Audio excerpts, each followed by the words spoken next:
ఒక పూట భోజనం చేయాలంటే 1350 రూపాయలంట.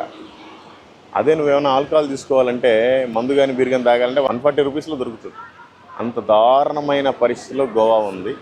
ఇంకొక విషయం ఏంటంటే, ఇక్కడికి వచ్చిన వాళ్ళు ప్రతి ఒక్కరూ మ్యాక్సిమం 100కి 95 మంది ఎక్కడో ఒక చోట బాడీలో టాటూ వేసుకొని వెళ్ళిపోతున్నారు. పచ్చబొట్టు అన్నీ కూడా సాతాన్గాడి క్రియలే చేస్తున్నారు, కానీ ఎవరు కూడా మంచి క్రియలు చేయట్లేదు. మీరంతా ఈ గోవా కోసం ప్రార్థించండి.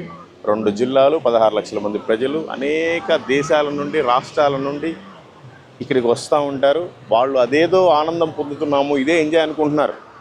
ఏం లేదు. ఇగోండి ఇక్కడ గొడుగులు అలా ఉన్నాయి. ఆ గొడుగుల దగ్గర ఆ అంబ్రెల్లాస్ కింద బాగా త్రాగటం, ఆ త్రాగింది దిగేదాకా ఇదిగోండి అక్కడ మునగటం. మునిగిన తర్వాత ఇక్కడ రెంట్కి కూడా గర్ల్ ఫ్రెండ్స్ దొరుకుతారు, వాళ్ళని తీసుకోవటం, అక్కడికి ఇక్కడికి వాకింగ్ చేయటం, వితౌట్ అంటే చిన్న చిన్న బట్టల మీద అక్కడికి ఇక్కడికి వాకింగ్ చేయటం. ఇంకా అది ఇది కాదు అంటే బాడీ మసాజ్ సెంటర్కి వెళ్ళటం, బాగా బాడీ మసాజ్ చేయించుకోవటం. ఇంకా లేదంటే వ్యభిచార గృహాలకు వెళ్ళటం, అది సపరేట్ ఏరియాసే ఉన్నాయి, అక్కడ వ్యభిచారం చేయటం. ఏ వస్తువులు కొనాలన్నా మోసం చేసే పరిస్థితిలోనే ఉన్నారు. పోతా ఒక టాటూ వేయించుకోవటం, వెళ్ళిపోవటం. ఇలాంటి భయంకరమైన స్థితిలో గోవా ఉంది. కనుక మీరంతా ప్రార్థించండి గోవా గురించి. అసలు మన దేశంలో ఇంత చెత్త పెరిగిపోయిందని మనం అర్థం చేసుకోవాలి. మనకి బైబిల్ ఏమని చెప్తుంది? మద్యం గురించి ఏం చెప్తుంది, వ్యభిచారం గురించి ఏం చెప్తుంది, బాడీ మసాజ్ చేసుకునే దాని గురించి ఏం చెప్తుంది, నేత్రాశి గురించి ఏం చెప్తుంది, ఆ టాటూ గురించి ఏం చెప్తుంది, మోసగించే దాని గురించి ఏం చెప్తుందో ఈరోజు బైబిల్ గురించి కొన్ని మాట్లాడుకుందాం.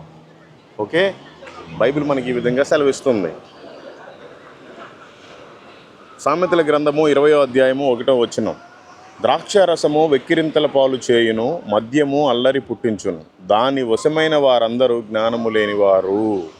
అలాగే ఎఫెసీయులకు రాసిన పత్రిక 18వ అధ్యాయం ఈ విధంగా సెలవిస్తుంది. మరియు మద్యముతో మత్తులై ఉండకుడి, దానిలో దుర్వ్యాపారము కలదు, అయితే ఆత్మపూరులై ఉండుడి. అట్లాగే ఇంకొక వచనం కూడా ఏమని సెలవిస్తుందంటే, 1 కొరింథీయులకు రాసిన పత్రిక 6వ అధ్యాయం 10వ వచనం. దొంగలైనను, లోపులైనను, త్రాగుబోతులైనను, దూషకులైనను, దోచుకొని వారైనను దేవుని రాజ్యమునకు వారసులు కానేరరు అని స్పష్టంగా మనకి బైబిల్ క్లియర్గా ఎక్స్ప్లెయిన్ చేస్తుంది. బైబిల్ చెప్తుంది. కానీ మానవుడు ఈ రోజున మద్యానికి బానిసైపోయాడు. ఎంత చీప్గా అంటే చాలా చీప్. టీ కంటే కూడా మద్యమే చీప్గా అయిపోయింది. కాబట్టి దయచేసి మనం ఈ మద్యం తాగే వాళ్ళ గురించి ప్రార్థించాలి. దేవుడు వాళ్ళందరూ విడిపించాలి.